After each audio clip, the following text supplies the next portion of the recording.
Buenas tardes. Soy el estudiante María C.B.S. Tolentino García de la Maestría en Psicología Educativa y vengo a presentar como exposición tetramestral un tema de la materia de metodología de investigación impartido por la doctora Leticia López López. En esta ocasión voy a presentar las definiciones de los enfoques cuantitativo y cualitativo, sus similitudes y diferencias, así como el planteamiento del problema cuantitativo, tema visto en la sesión número 1 de la materia correspondiente. En esta ocasión se comienza por definir qué es el enfoque cuantitativo, qué es el enfoque cualitativo, las similitudes y diferencias entre ambos. Antes de introducirse a estos enfoques, el autor Hernández Sampieri nos comenta que ambas parten de una investigación, la cual es un conjunto de procesos sistemáticos, críticos y empíricos que se aplican al estudio de un fenómeno o problema de acuerdo a la necesidad o contextualización que se realiza de acuerdo con el investigador, lo que plantea buscar, las necesidades o intereses. Aunque existen varios enfoques, el autor nos comenta el cuantitativo y cualitativo no porque sea uno mejor que otro o no porque sean los mejores o los que destacan de los demás enfoques, sino que son los que se utilizan con más recurrencia en la investigación. Estos enfoques, si se mezclan, crean un tercer enfoque que sería un enfoque mixto, pero de ese no se hace tanto hincapié porque sería una mezcla entre lo cuantitativo y cualitativo. Ambos enfoques emplean procesos cuidadosos, metódicos y empíricos, utilizando por lo menos 5 estrategias muy similares o compartiendo de estas 5 estrategias, las cuales son la observación, la evaluación, el seguimiento, el establecer suposiciones, revisar y a su vez presentar estos resultados. Como primera instancia tenemos el enfoque cuantitativo, el cual consta de 10 fases, las cuales son de manera secuencial, probatorias y analizan la realidad subjetiva. En este tipo de enfoque, el investigador tiene un poco más de control sobre su investigación desde el principio hasta el final. Aunque son 10 fases de una manera secuencial, existe un poco de libertad o flexibilidad, sin embargo no es la misma flexibilidad que existe en un enfoque cualitativo. Las características de este enfoque son planteamientos acotados, que mide fenómenos, utiliza la estadística y se encarga de probar hipótesis. Estas hipótesis a través o con la finalidad de comprobar teorías o crear una nueva teoría o poner en tela de juicio alguna situación. Las bondades de este enfoque son las generalizaciones que existen de los resultados, el control que existe entre los fenómenos, porque normalmente se puede manipular el área donde se van a realizar los ejercicios, la precisión, la réplica y la predicción. Como su nombre lo dice, es cuantitativo, incluye muchas estadísticas, muchas tablas, muchas gráficas, es más numérica o aspectos más matemáticos, por así decirlo, si la queremos diferenciar entre una cualitativa y una cuantitativa. Los enfoques ambos comienzan con una idea. El enfoque cuantitativo, después de esa idea que tiene el investigador o que se surgió, se crea un planteamiento del problema. Este planteamiento del problema se dirige a explorar, a describir, a relacionar y a explicar ciertos fenómenos. Normalmente se utilizan como un grupo de comparación con 2 variables. Es útil para evaluar, comparar o interpretar causas, implicaciones, efectos, y implica afinar las ideas que se están partiendo, de las que están partiendo. Los criterios que tiene el planteamiento cuantitativo del problema es delimitar el problema, la relación entre variables, formular una pregunta y tratar un problema medible u observable. Este planteamiento cuantitativo del problema tiene algunos elementos que pueden ser el objetivo, que son las guías del estudio. Este objetivo puede ser uno en general y algunos en específico, pero por más que sea un objetivo general o por más que hablemos de información en general, no debe de ser muy amplia, porque es muy importante que desde el principio de nuestra investigación se tenga delimitado qué es lo que se quiere buscar, qué es lo que se pretende, por qué, que normalmente sucede en el planteamiento del problema. Es muy importante que se tenga un buen inicio desde la fase 1 y 2, para que en las fases que continúan no se tenga que regresar a modificar objetivos, modificar preguntas porque no se tomaron en cuenta.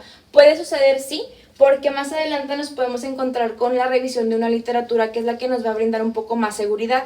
Sin embargo, es muy importante que desde el principio no sean tan abiertas, no sean tan extensos, tan universales lo que se quiere investigar. Después tenemos las preguntas de investigación. Como su nombre lo dice, se identifica como preguntas que deben ser claras y son el qué del estudio. Por ejemplo, en una investigación cuantitativa, en unos ejercicios que hemos estado realizando, un tema de interés o una idea que puede surgir en estos tiempos actuales es sobre la educación a distancia. Entonces puede surgir la idea de cómo es que está o de qué manera está afectando o qué es lo que le espera a los alumnos que no tomaron una educación a distancia como debería ser.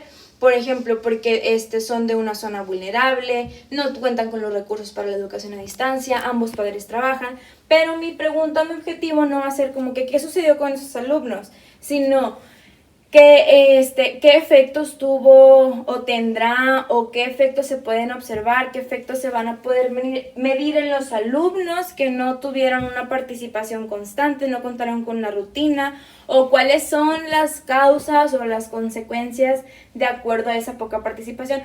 Aunque sea un tema muy extenso, lo tenemos que ir aterrizando a nuestro contexto y a nuestra realidad. Después podemos tener la justificación del estudio, que es el por qué y el para qué del estudio. Aquí hay que tener mucho cuidado porque pueden entrar situaciones que pueden terminar por afectar no solo a la investigación, sino al investigador. Aquí se debe de cuidar mucho el no permitir que entren o no permitir que se tomen en cuenta juicios personales, ideas, creencias, visiones personales, porque pueden terminar por afectar. Pero puede suceder que al momento de utilizamos un tema algo controversial, al momento de publicarse, pues los lectores o al grupo al que iba dirigido no le pareció correcto, hay algunas situaciones morales o de juicios distintos, entonces eso puede terminar por afectar no solamente la investigación, sino al investigador y puede traer consecuencias. Entonces hay que en todo momento delimitar, ver la viabilidad que existe, ver las justificaciones y continuar con la viabilidad, que era lo que mencionaba, que era la disponibilidad de recursos, no tanto económicos, sino materiales, recursos humanos, los recursos de todo tipo que se necesitará para un tiempo determinado en esa investigación. Después se tiene que conocer las deficiencias en el conocimiento del problema que orienta el estudio, que es el estado del conocimiento y las nuevas perspectivas de estudiar. Después de este planteamiento se continúa con la fase número 3, que es la revisión de la literatura. En esta literatura se busca aquellas teorías, aquella información, aquellos autores que hablan del tema en específico. Para esta revisión de la literatura se cuenta con programas de internet como son las bases de datos, las revistas electrónicas o es una biblioteca. Sin embargo, para no tener tanta información, hay que cuidar desde el principio qué es lo que queremos buscar y qué es lo que pretendemos obtener. Después con esa literatura, en esa misma fase 3 podemos desarrollar un marco teórico. Ese marco teórico se puede hacer utilizando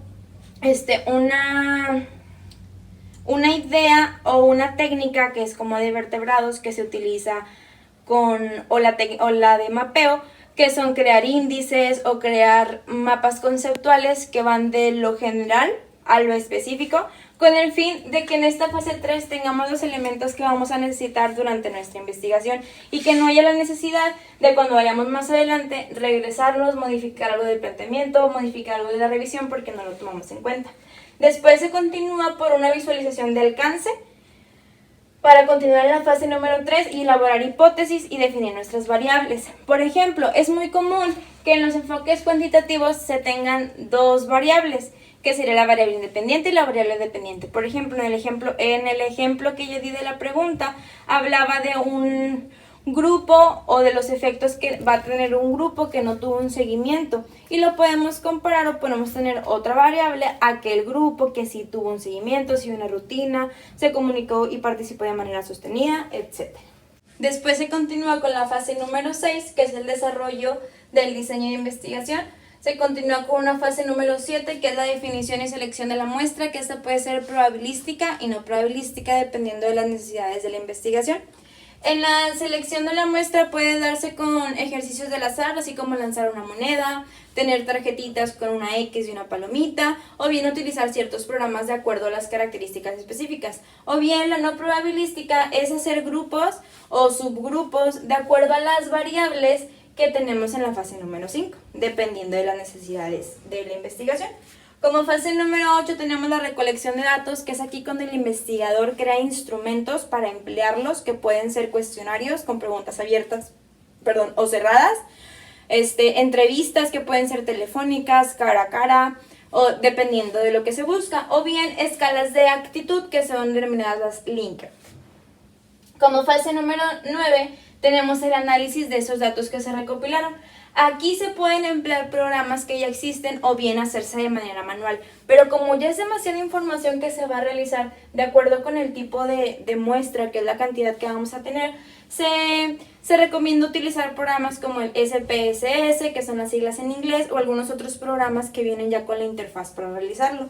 O bien esos programas tienen manuales para hacerlo en manual de creencia de los investigadores, o bien emplear otros programas al alcance que no incluyan tantos recursos económicos como lo puede ser un programa de Excel. Y por último se elabora un reporte de resultados, que es donde se comparte toda la información. Estos reportes pueden tener algunas características y particularidades, como por ejemplo utilizar el formato APA, o bien presentar la información ya sea en gráficas, en tablas, cumpliendo con cierto tipo de tipografías, con cierto tipo de apartados, con cierto tipo de párrafos, con muchas particularidades. Ya eso depende del tipo del análisis que se va a reportar en esa fase número 10. Ahora, comparando con el enfoque cualitativo, este enfoque tiene como características que es más abierto y se enfoca más a lo natural. Se da en contextos que no necesitan tanta manipulación por parte del investigador, sino que los participantes son los que van a dar las pautas de esa investigación. Aquí los investigadores extraen datos y no se fundamentan en la estadística, porque es acerca de cualidades que surgen en un contexto determinado. Su proceso es inductivo, recurrente, no tiene secuencia lineal, es más amplio desde la fase número 2 hasta la fase número 9. Analiza múltiples realidades subjetivas y puede tener profundidad en significados, amplitud, riqueza interpretativa y contextualizar el fenómeno. Comparando el enfoque cualitativo con el cuantitativo, la idea puede surgir por comparar otro tipo de investigación del mismo tema en el cuantitativo.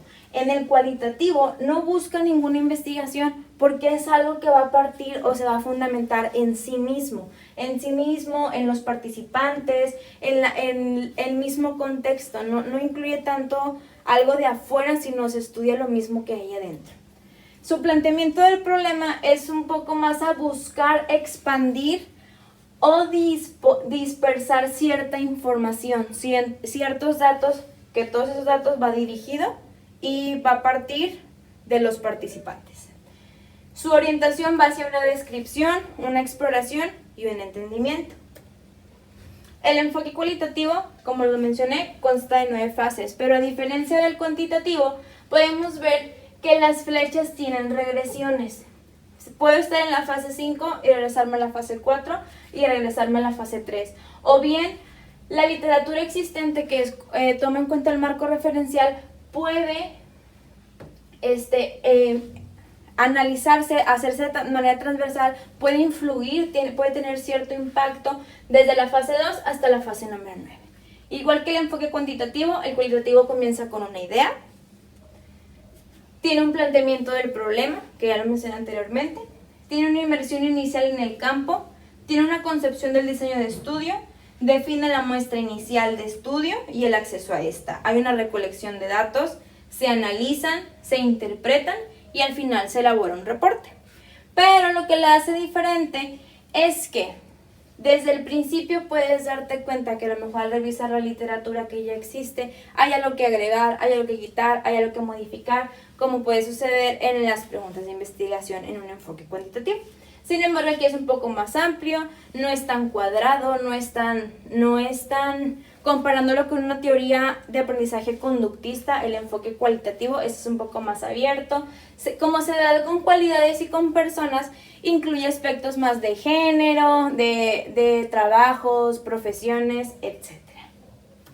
Algo que tienen en común y a lo que da respuesta y lo que se puede preguntar un investigador es cómo se originan las investigaciones cuantitativas, cualitativas y mixtas. Y la respuesta es muy sencilla, ya que todo parte de las ideas de investigación. Estas ideas de investigación pueden ser muy sencillas como una creencia que yo tengo, un juicio que yo tengo, una idea, algo que vi en un programa de televisión, algo que escuché en la radio, algo que vi en una revista electrónica, en una investigación previa. Hay demasiadas fuentes primarias para este tipo de ideas de investigación que son las que son el primer paso en cualquier tipo de enfoque de investigación. Por mi parte sería todo, muchas gracias.